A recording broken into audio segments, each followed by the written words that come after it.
Hi, this is Annie Palchis. I put together a little talk about the start of school and managing various worries and anxieties that occur in families at this time. Returning to school or starting to school for the first time is likely going to be even more challenging for many children and families this year during this time of the COVID-19 pandemic.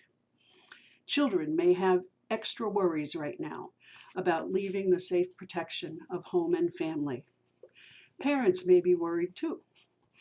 This talk will share some behaviors you might see that indicate unusual levels of worry in your child, ways in which separation anxiety can actually be seen as positive, why separation is a necessary and important part of child and family growth, and some tips for making things a little bit easier for yourself and your children in this particularly different start of the school year. Mild levels of anxiety are actually seen as a protective mechanism in human beings.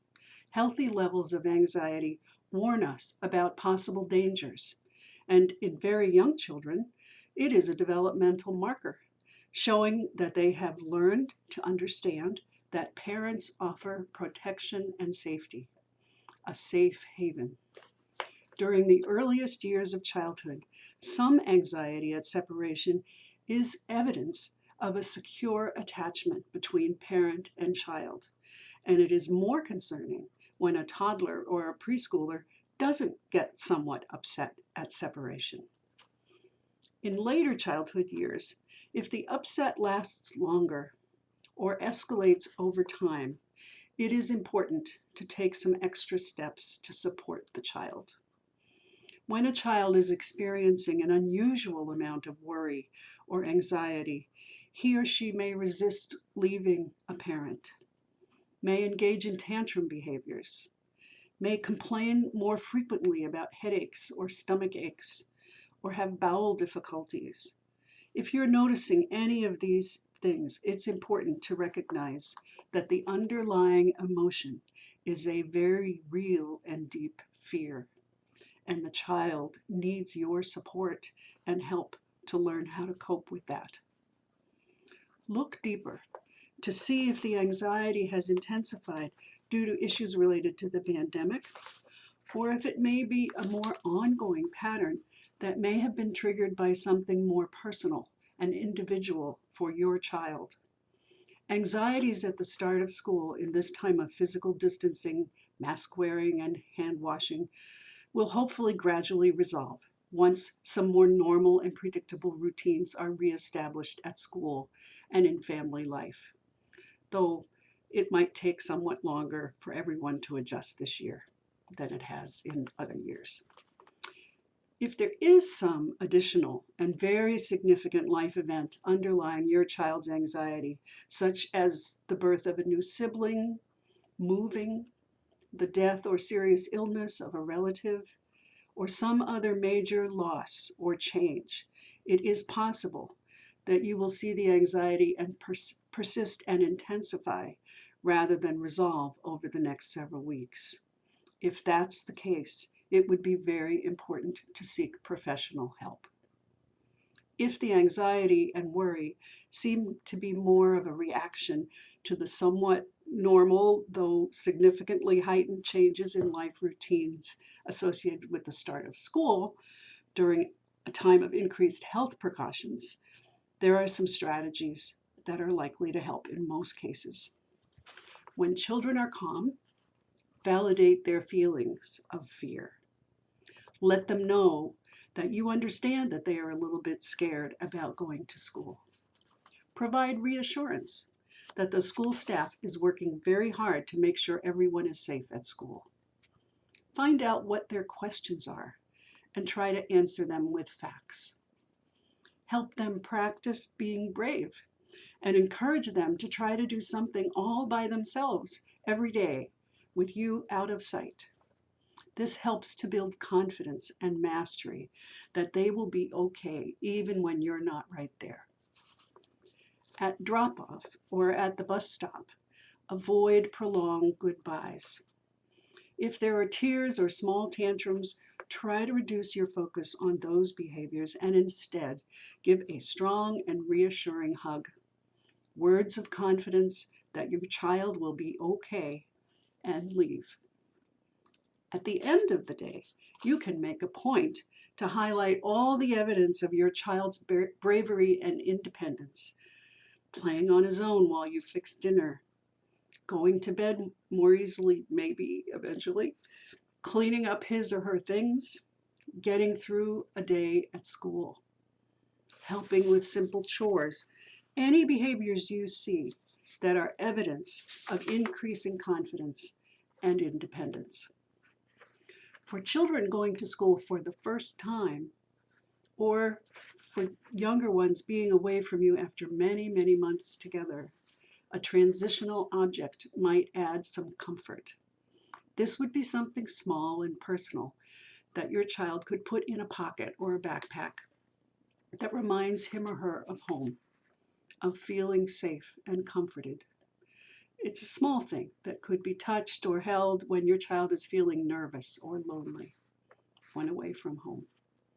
This item should be something that reminds him of a parent, of home, of comfort, something that holds important memories, a scarf that smells like mom, a special favorite cuddle toy, a piece of a blanket.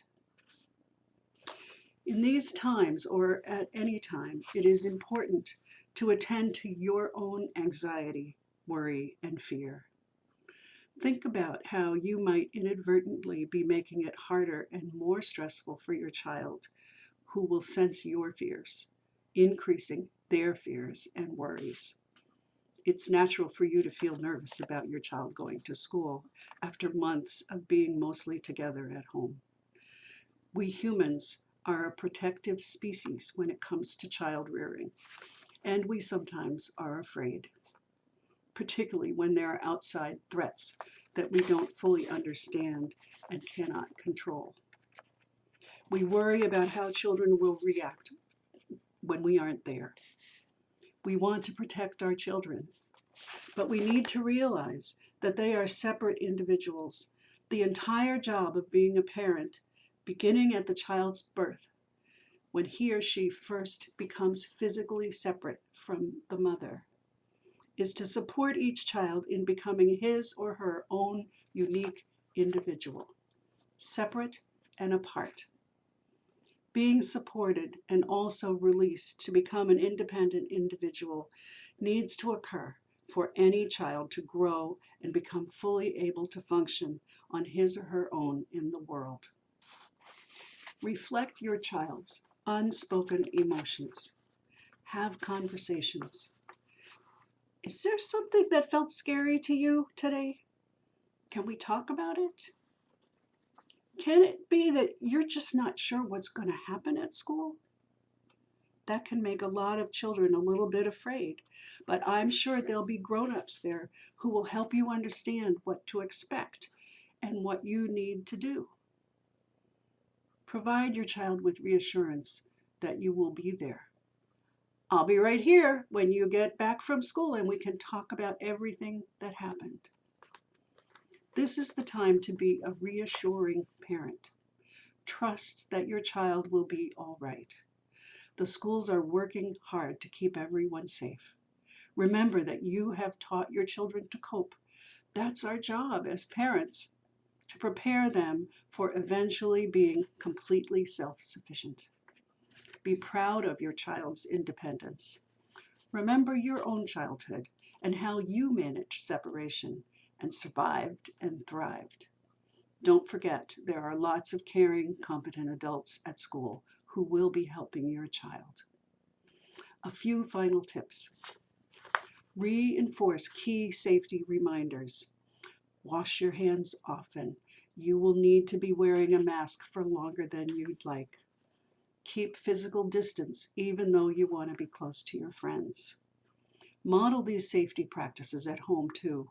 Practice wearing masks at home for longer periods so children will get used to and more comfortable wearing them for most of the day. Make sure to establish and keep family routines and rituals that are consistent and the same every day. It provides safety. Coordinate drop-off time on the first few days of school with a friend, the parents of your child's good friend.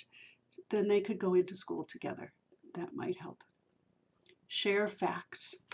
Give useful information about what your child can do to be safe and what the school is doing to keep him or her safe.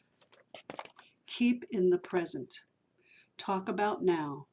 Avoid predictions of what might happen.